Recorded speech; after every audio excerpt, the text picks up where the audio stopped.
Hello friends, तो आज video में हम बात करेंगे बंगाल के गवर्नर जनरल पर आधारित प्रश्नों को सॉल्व करेंगे। वन बाय वन करके बंगाल की गवर्नर जनरल पर आधारित प्रश्नों को हम सॉल्व करेंगे।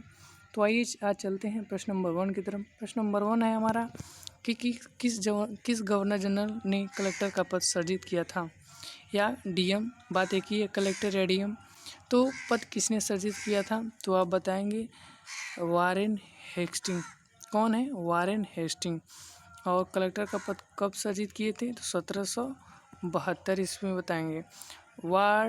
वारेन हेस्टिंग जो हैं ये बंगाल के गवर्नर जनरल, प्रथम बंगाल के गवर्नर जनरल हैं।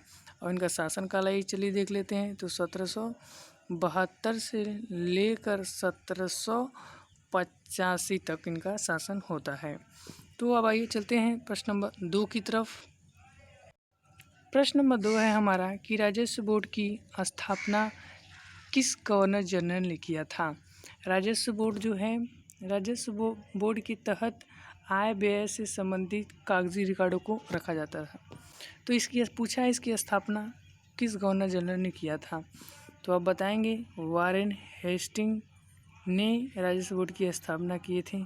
कब किए थे राजस्व बोर्ड की स्थापना, तो 1772 ईस्वी में राजस्व बोर्ड की स्थापना किए थे।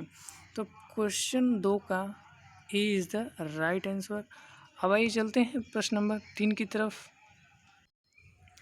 प्रश्न नंबर 3 है हमारा दोस्तों कि राजकीय कोष मुर्शिदाबाद से परिवर्तन करके किस गवर्नर जनरल के तहत कोलकाता लाया गया था।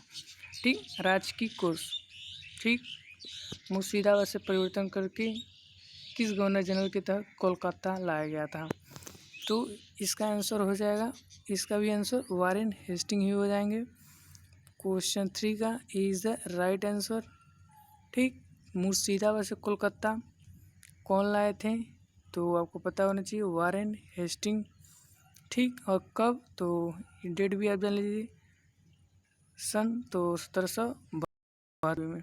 ठीक, तो क्वेश्चन नंबर 3 का इज द राइट आंसर। अब आइए चलते हैं प्रश्न नंबर 4 की तरफ। यहाँ पर देखिए प्रश्न नंबर 4 है भूमि सुधार व्यवस्था किस गवर्नर जनरल ने लागू किया था। किस गवर्नर जनरल ने लागू किया था, तो देखेंगे इसका भी वारेन हेस्टिंग ही आंसर हो जाएंगे। प्रश्न नंबर 4 का सी इज़ द राइट आंसर। ठीक, प्रश्न नंबर 4 का सी इज़ द राइट आंसर। भूमि सुधार व्यवस्था क्या थी। ठीक, तो आप इसको भी जान लीजिए, भूमि सुधार व्यवस्था ये भी 1772 में आया था। और भूमि सुधार व्यवस्था के अंतर्गत क्या था कि निश्चित धनराशि पे किसी भी व्यक्ति को ज़मीन दे दिया जाता था 5 वर्षों के लिए। ठीक, लेकिन 1777 में देखेंगे ये 5 साल की जो योजना थी इसे ख़त्म करके एक वर्षीय योजना कर दिया गया। तो किस गवर्नर जनरल ने भूमि सुधार व्यवस्था किस गवर्नर जनरल ने लागू किया था, तो वारेन हेस्टिंग हो जाएंगे हमारे आंसर। और भूमि सुधार व्यवस्था के अंतर्गत क्या था कि निश्चित धनराशि पे किसी को ज़मीन 5 वर्षों के लिए दे दी जाती थी। 1777 में क्या हुआ, समाप्त करके 1 वर्ष कर दिया गया। अब आइए चलते हैं प्रश्न नंबर 5 की तरफ। प्रश्न नंबर 5 बेहतरीन प्रश्न है आज का कि सुप्रीम कोर्ट की स्थापना कब हुई थी। ठीक, सुप्रीम कोर्ट की स्थापना देखिए कब हुआ था, तो 1774 ईस्वी में सुप्रीम कोर्ट की स्थापना हुआ था। और देखेंगे इसमें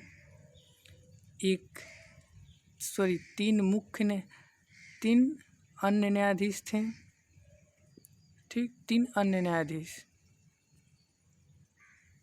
अन्य न्यायाधीश थे और इसमें एक मुख्य न्यायाधीश थे। अभी आगे हम क्वेश्चन इस पर करवाएंगे, तो वीडियो के साथ अंत तक बने रहें।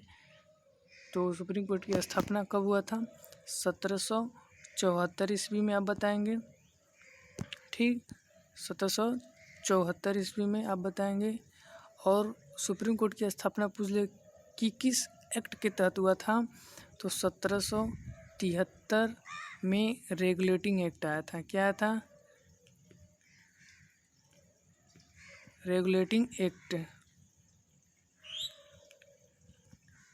ठीक, रेगुलेटिंग एक्ट आया था 1773। इसी के तहत सुप्रीम कोर्ट की क्या हुई थी, स्थापना हुआ था।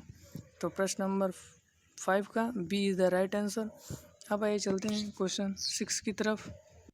तो प्रश्न नंबर 6 है हमारा कि किस गवर्नर जनरल को न्यायिक क्षेत्र का जन्मदाता कहा जाता है।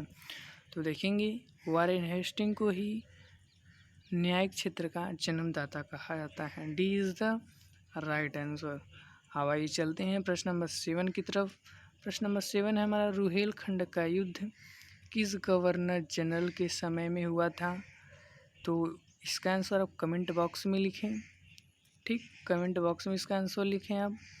और ये भी लिखें कि रुहेलखंड का युद्ध जो है कब हुआ था, कब हुआ था। इसका आंसर कमेंट बॉक्स में ज़रूर दीजिए। तो आइए अब चलते हैं प्रश्न नंबर 8 की तरफ। प्रश्न नंबर 8 है हमारा, देखिए कि सुप्रीम कोर्ट के मुख्य न्यायाधीश कौन थे। बहुत ही बेहतरीन प्रश्न है प्रश्न नंबर 8, ये भी एग्ज़ाम में काफ़ी ज़्यादा पूछे जाते हैं कि सुप्रीम कोर्ट के मुख्य न्यायाधीश कौन थे। जब 1774 में सुप्रीम कोर्ट की स्थापना हुआ था, कब हुआ था, 1774 में, जस्ट हम पीछे बताए हैं। तो सुप्रीम कोर्ट की स्थापना 1774 में हुआ था। किस एक्ट के तहत, रेगुलेटिंग एक्ट के तहत। वो रेगुलेटिंग एक्ट कब आया था, 1773 में आया था, ठीक। तो वही पूछा है कि सुप्रीम कोर्ट के मुख्य न्यायाधीश कौन थे। तो इसका आंसर कमेंट बॉक्स में ज़रूर दें, जल्दी दें। चलिए उसके बाद हम बताते हैं इसका आंसर।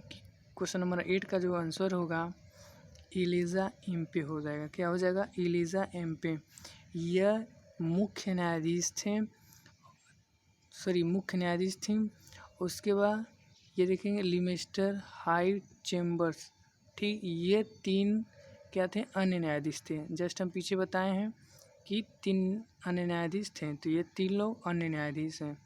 तो प्रश्न नंबर 8 का इज़ द राइट आंसर। अब आइए चलते हैं प्रश्न नंबर 9 की तरफ। प्रश्न नंबर 9 है हमारा दोस्तों कि देखिए वारेन हेस्टिंग को किस एक्ट के तहत गवर्नर जनरल बनाया गया था। तो यहाँ पर देखेंगे 1833 चार्टर एक्ट है, 1873 रेगुलेटिंग एक्ट है, 1850 का एक्ट और 1784 पिट्स इंडिया एक्ट के तहत, ठीक।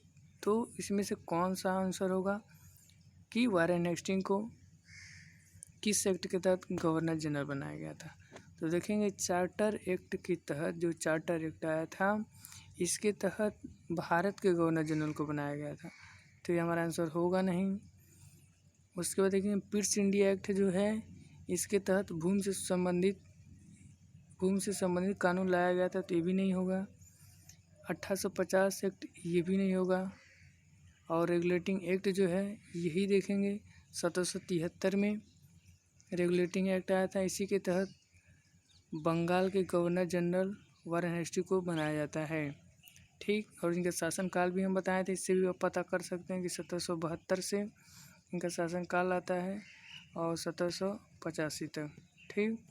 ये पहले बंगाल के गवर्नर रहते हैं, उसके बाद जब रेगुलेटिंग एक्ट आता है, ठीक, तो जब रेगुलेटिंग एक्ट आता है तो उसके तहत इन्हें बंगाल का गवर्नर जनरल बना दिया जाता है। तो प्रश्न नंबर 9 का, ठीक, B is the right answer. आज के लिए बस इतना ही दोस्तों, वीडियो के साथ जुड़े रहें और हम इतिहास के गवर्नर जनरल वायसराय पे आधारित प्रश्नों को हम सॉल्व कराएंगे। तो वीडियो के साथ और हमारे चैनल के साथ बने रहें, और वीडियो अच्छा लगे तो लाइक करें, सब्सक्राइब करें, कमेंट बॉक्स में ज़रूर बताएं कि वीडियो कैसा लगा।